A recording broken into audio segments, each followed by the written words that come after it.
based on your mission, then, and you don't want your mission to be too narrow, because you want to be able to adapt to what's going on in the world.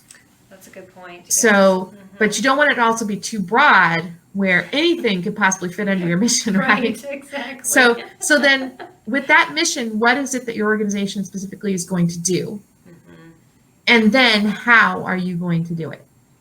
Right. So let's say we're going to, our mission is to, it has to do with, let's say, homeschooling with special needs.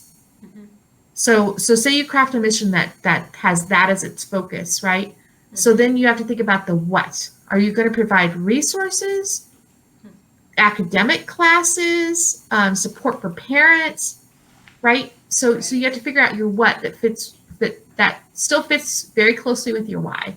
And then once you have that figured out, then you figure out your how. How is it going to happen? Right. Like where and when and how often and how much is it going to cost and, the details, right?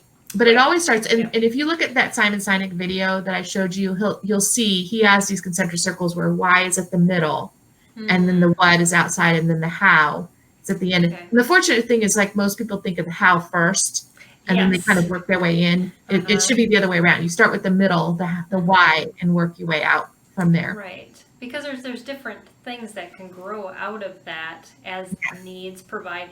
And, just as you morph through your homeschooling, years, your kids' needs change. And guess what? Yes. Does that why still accommodate us, or are we going to start a new group and leave that group to the last people?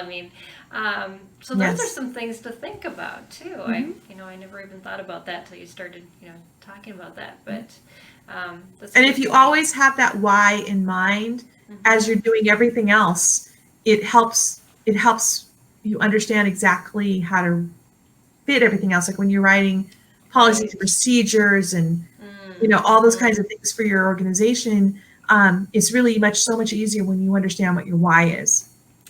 It makes it so much easier to write all the details out and to figure out exactly how this is going to work in what direction you're going to go.